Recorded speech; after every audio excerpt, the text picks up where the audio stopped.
En Pierre Angely confirme enfin ce que nous pensions depuis le début. Pierre Angely est né Anna Maria Pierre Angely le 19 juin 1932 à Cagliari, en Sardaigne, en Italie. Dès son plus jeune âge, Pierre Angely a fait preuve d'une rare combinaison de beauté, de sensibilité et de talent, des qualités qui la propulseraient vers la gloire internationale. Son enfance dans l'Italie d'après-guerre a été marquée à la fois par la simplicité et les défis de grandir dans un pays se relevant d'un conflit. Pourtant, ces années formatrices ont façonné la profondeur émotionnelle et la vulnérabilité qui sont devenues et la marque de ses performances à l'écran. L'ascension de Pierre Angely vers la célébrité a commencé lorsqu'elle a été découverte adolescente. Sa beauté délicate et éthérée et ses yeux expressifs ont captivé les cinéastes, lui valant l'attention du cinéma italien, notamment à la fin des années 1940. Elle est rapidement associée à des rôles qui exigent une innocence naturelle combinée à une profondeur émotionnelle intense. Une combinaison rare qui a trouvé un écho auprès du public du monde entier. Son rôle révélateur était venu dans Domani est troppo tardi, Demain il est trop tard, 1950, pour lequel elle a reçu les éloges de la critique, mettant en valeur sa capacité à dépeindre des états émotionnels complexes avec subtilité et grâce. Cette performance a démontré qu'elle n'était pas simplement un joli visage, mais une actrice sérieuse capable de transmettre de profondes émotions humaines à l'écran. Lors du tournage de The Story of Three Loves, 1953, Pierre Angely a entamé une relation avec son charmant costard Kirk Douglas. Cette liaison, bien que brève, fut l'une des nombreuses liaisons romantiques très médiatisées qui ont ponctué ses premières années à Hollywood, attirant l'attention des médias et la fascination du public. Parallèlement, la carrière d'Angel était en pleine ascension. Elle est ensuite apparue dans Sombrero, remplaçant Ava Gardner, indisposée. Une décision qui a non seulement démontré sa fiabilité professionnelle, mais a également mis en évidence la confiance de MGM dans son potentiel de star. Sa performance y a été suivie d'un rôle principal dans Flame in the Flesh en 1954, où elle a continué à démontrer la rare combinaison d'attrait juvénile et de profondeur émotionnelle qui avait d'abord attiré les dirigeants d'Hollywood vers elle. À cette époque, MGM a découvert une autre européenne, ingénue, Leslie Karen, ce qui a temporairement modifié l'orientation du studio.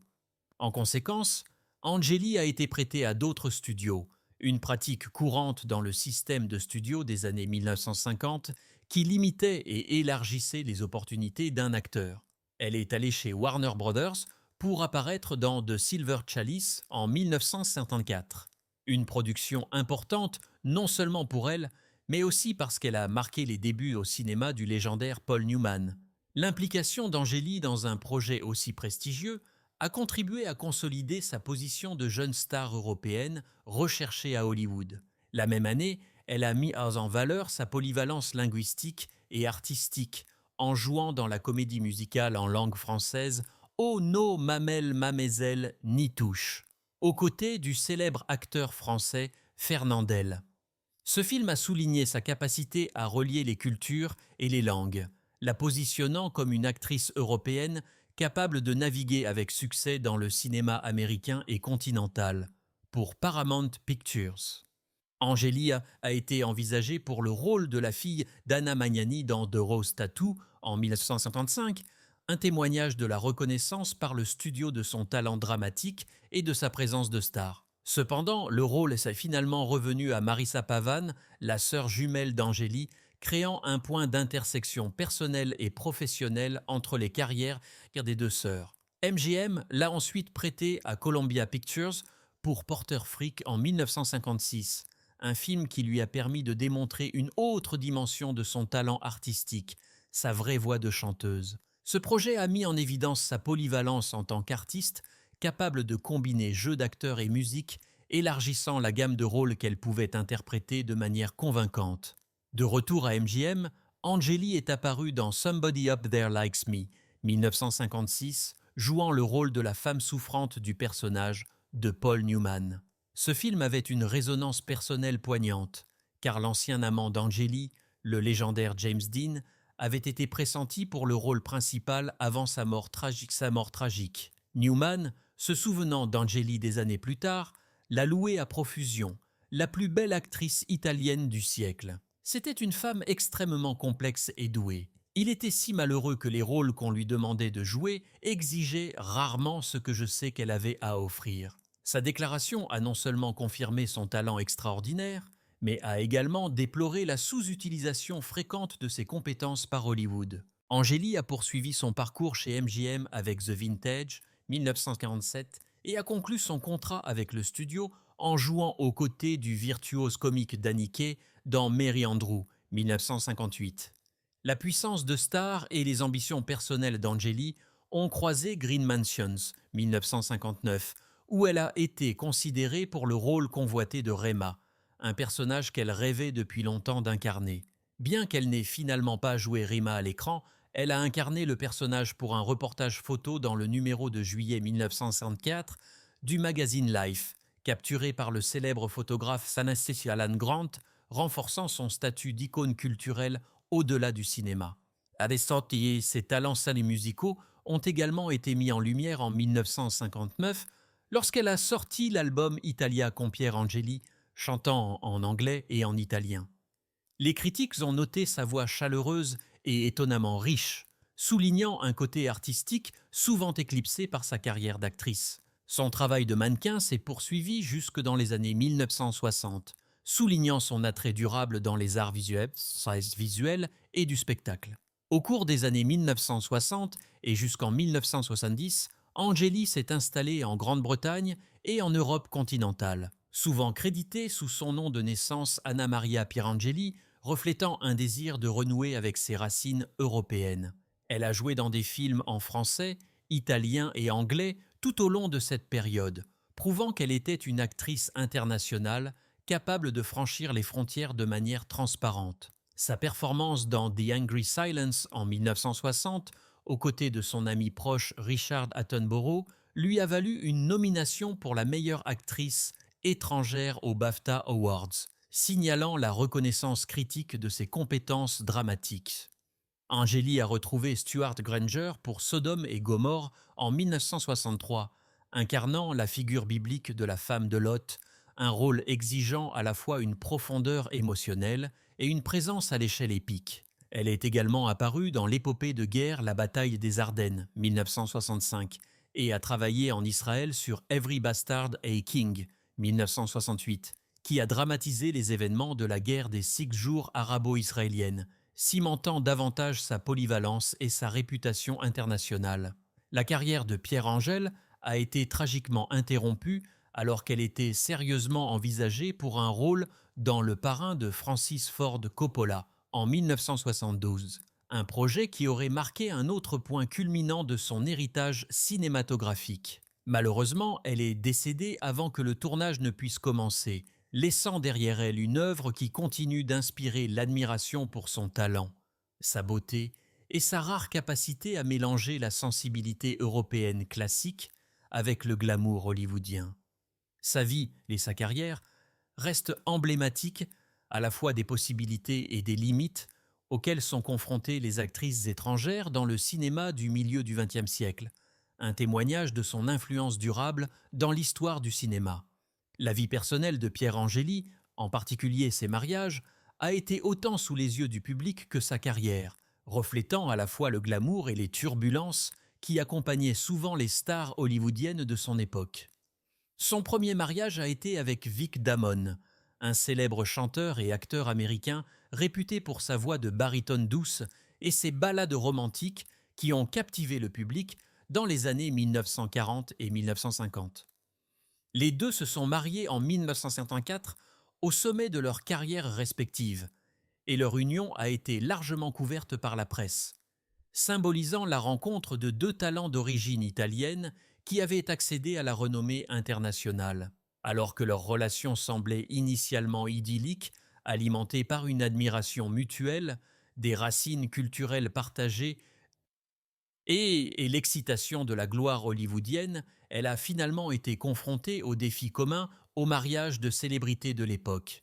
La pression incessante de l'examen public associée aux exigences de carrière chargées qui les tenaient souvent séparés, a contribué aux tensions dans leur mariage. Malgré l'amour et l'affection qu'ils auraient partagés, le couple a divorcé en 1958, mettant fin à un mariage de 4 ans qui a laissé une impression durable sur les fans qui avaient suivi leur romance glamour avec fascination et sympathie. Après son divorce avec Damon, Pierre Angeli a finalement retrouvé l'amour avec Armando Trovajoli, un compositeur et pianiste italien acclamé dont le travail dans les musiques de films lui avait valu une reconnaissance considérable dans le cinéma européen. Leur mariage en 1962 a marqué un retour à ses racines italiennes car le bagage culturel et la sensibilité artistique de Trovajoli ont profondément résonné avec Pierre Angeli. Cette union s'est caractérisée par un partenariat plus privé et peut-être intellectuellement et artistiquement compatible, contrairement à la nature très médiatisée de son premier mariage. Trovajoli, connu pour ses compositions musicales élégantes et émotives, partageait avec Angeli une passion pour les arts, ce qui, selon beaucoup, lui a apporté le lien émotionnel qu'elle recherchait dans sa vie personnelle. Cependant, comme pour son premier mariage, le maintien de la relation s'est avéré difficile. Des différences de tempérament, des obligations professionnelles et les pressions liées au maintien d'une vie médiatisée ont finalement conduit à leur divorce en 1969 après 7 ans de mariage. Malgré sa fin, ce mariage a souvent été considéré comme une période au cours de laquelle Pierre Angeli a recherché la stabilité et la compagnie artistique, reflétant sa recherche continue d'épanouissement personnel parallèlement à sa carrière légendaire. Ensemble, ces mariages révèlent les complexités de la vie privée de Pierre Angel, soulignant l'intersection de la célébrité, de l'ambition artistique et du désir personnel. Chaque relation, qu'elle soit marquée par le glamour et la fascination du public avec Vic Damone ou par la connexion intellectuelle et artistique avec Armando Trovajoli, illustre différentes dimensions de sa vie et de sa personnalité, brossant le portrait d'une femme naviguant entre l'amour, la carrière et l'identité dans le monde éblouissant, mais exigeant du cinéma du milieu du XXe siècle. Pierre Angeli, l'actrice italienne lumineuse, dont la carrière à Hollywood a été marquée à la fois par un succès éblouissant et des troubles privés, a enfin parlé de l'une des relations les plus célèbres et énigmatiques de l'histoire d'Hollywood, sa romance avec James Dean. Pendant des décennies, les fans et les historiens du cinéma ont spéculé sur l'intensité et la profondeur de leur connexion, souvent alimentées par des rumeurs, des photographies et des anecdotes de ceux qui ont été témoins de leur chimie sur et hors du plateau. Aujourd'hui, Angélie elle-même a fait la lumière sur la vérité, confirmant ce que beaucoup soupçonnaient depuis longtemps. Ses commentaires, dans ses propres mots, sont révélateurs et poignants, un aperçu du cœur privé d'une femme dont la vie a souvent été soumise au regard du public. Angélie a réfléchi sur son temps avec Dean, déclarant « James et moi avions une connexion qui était immédiate et indéniable. Dès l'instant où nous nous sommes rencontrés, il y a eu une étincelle, une sorte de compréhension qui allait au-delà des mots. Il était intense, passionné et complètement lui-même, peu importe ce que les autres pensaient. » C'était à la fois excitant, terrifiant et exaltant. Dans cette déclaration, Angélie capture l'essence de leur romance, un tourbillon d'émotions et d'intensité qui a laissé une impression durable sur eux deux. Leur relation, explique-t-elle, n'était pas une aventure occasionnelle ou une passade hollywoodienne. C'était une expérience émotionnelle profonde qui a façonné sa compréhension de l'amour, du désir et du type de connexion qui transcende l'attraction superficielle. Elle développe davantage la personnalité de Dean, brossant le portrait d'un homme dont le charme était inséparable de sa vulnérabilité. James était compliqué. Il avait ce magnétisme brut, cette énergie qui attirait tout le monde vers lui, mais en dessous, il était sensible et cherchait quelque chose de réel. Il voulait être aimé pour qui il était, pas pour l'image que tout le monde projetait sur lui. Je pense que c'est ce qui a rendu notre temps ensemble si intense. Nous nous sommes vus complètement sans masque, sans prétention. L'analyse d'Angeli met en évidence la dualité de la personne publique et du moi privé de Dean, l'icône rebelle par rapport à l'homme tendre et introspectif qui pouvait être profondément affectée par l'amour, la perte et les pressions de la célébrité. En confirmant cela, Angélie valide la croyance de longue date que leur connexion était plus que superficielle, plus qu'une histoire hollywoodienne. C'était profondément humain et émotionnellement significatif.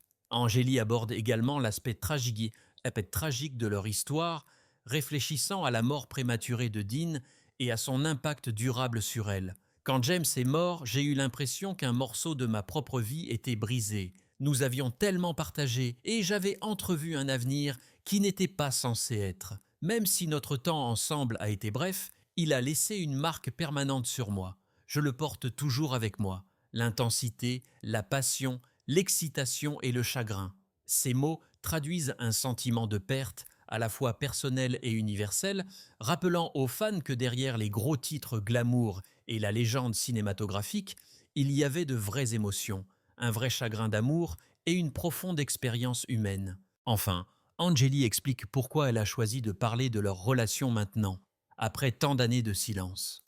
Je pense que le monde mérite la vérité. Il y a eu tellement de spéculations, tellement d'histoires, et je voulais l'exprimer avec mes propres mots. James était une personne remarquable, et notre amour était réel. Je veux que les gens comprennent que c'était décianté, comprennent que c'était significatif, que c'était important et que cela faisait partie de nos deux vies d'une manière très profonde. Sa confirmation valide non seulement ce que les fans soupçonnent depuis longtemps, mais apporte également une conclusion, donnant au public un témoignage direct de l'intensité et de l'importance de leur romance. En fin de compte, les révélations de Pierre Angeli nous rappellent que les romances légendaires d'Hollywood ne sont pas que des ragots ou du divertissement. Ce sont des histoires humaines pleines de complexité, de passion et d'émotion. Sa confirmation au sujet de James Dean permet enfin aux fans et aux historiens d'apprécier la profondeur de leur connexion, honorant à la fois son courage de parler ouvertement et l'héritage durable de l'une des figures les plus emblématiques du cinéma. Le 10 septembre 1971, à l'âge de 39 ans, Angélie Arbus a été retrouvée morte d'une overdose de barbiturique à son domicile de Beverly Hills. Le jour de sa mort, Angélie avait reçu une injection de compasine par son médecin pour la calmer. Elle était incapable de dormir et n'avait plus de Doridone que le médecin avait refusé de lui donner.